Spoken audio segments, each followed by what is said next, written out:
Grand Rising people, I wanted to talk a little bit about this newfound New Age spirituality. A lot of you guys get caught up and you get to doing a bunch of practices.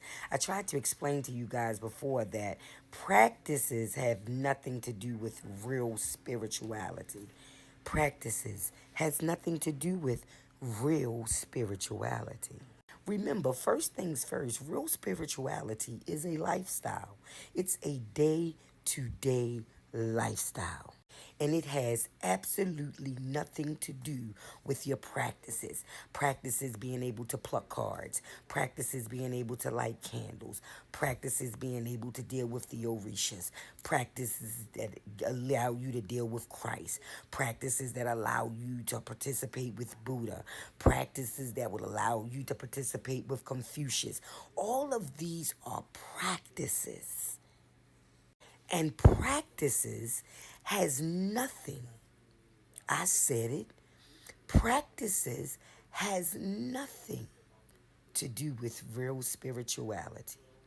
Real spirituality is a everyday lifestyle. The way you eat is real spirituality. The way you think is real spirituality. The way you talk has everything to do with real spirituality. The way you move has everything to do with real spirituality. What you see, what you hear, what you say has everything to do with real spirituality. Now you guys talk about your practices and how these practices messed you up and you was dealing with this and you was dealing with that. First of all, before you get involved in any type of spiritual practices, you need to make sure that you are first grounded spiritually, emotionally, mentally, and physically. Remember, there are three major components that make up you.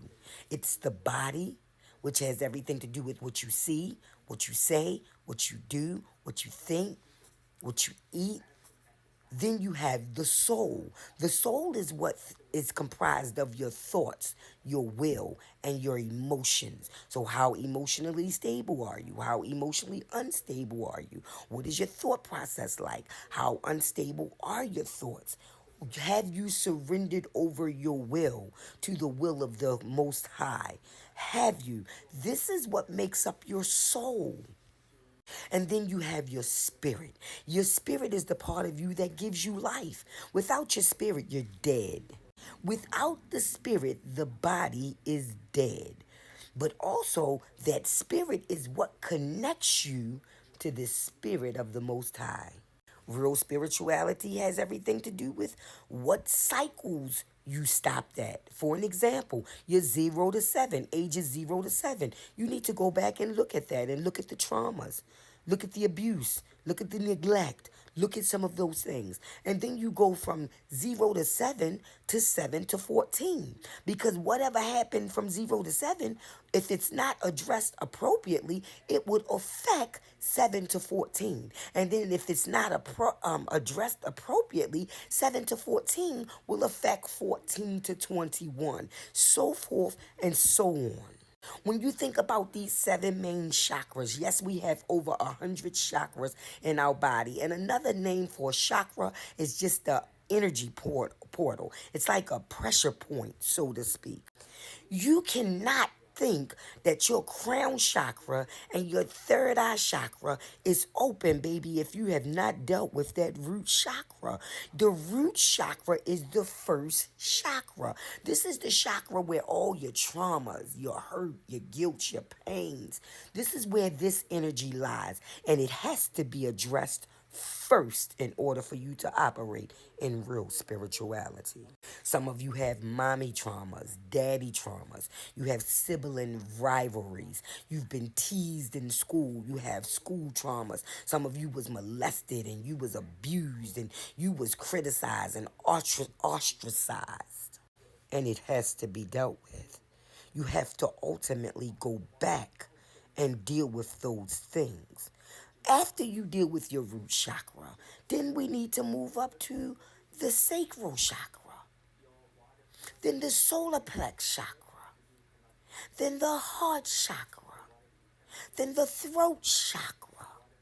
then the third eye chakra, and ultimately the crown chakra. A lot of you like to skip steps. You think because you've learned all of these practices, you know how to light matches and you know how to play with candles and you know how to do a little hoodoo and a little voodoo, and you think you are a witch and you think you can do all of these things, that you think that that put you on a level spiritually, and it does not.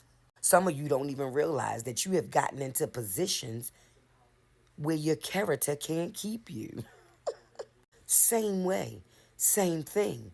You cannot think you are here and you haven't dealt with those things at the bottom, because you're going to ultimately have to go back and you're going to have to deal with those traumas, that abuse, that neglect, them hurts, those pains. You got to go back and deal with it if you want to operate in real spirituality. So I just wanted somebody to understand and understand that there is a difference in just spirituality and real spirituality. See, a lot of you play around with this modern day spirituality. You getting all your information from social media. You getting all your information from Google and GoDaddy and all of these different search engines, not realizing that they are altering what you see, what you know. And you think this is spirituality because you can Google a word and it gives you a meaning? No, baby. You need to go to the etymology of those words. A lot of you like to get up and say good morning, but when you look at the etymology of the word mourning, it means to grieve.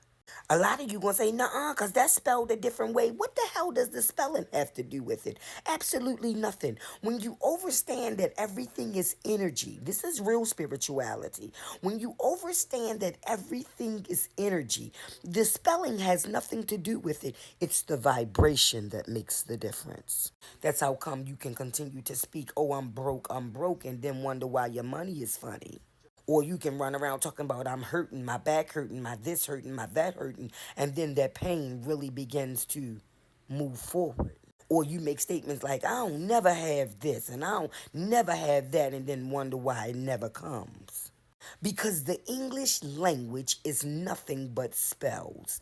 The English language is nothing but witchcraft. So for those of you that say that I don't deal in witchcraft, all you Christians and all you religious folks, yes you do.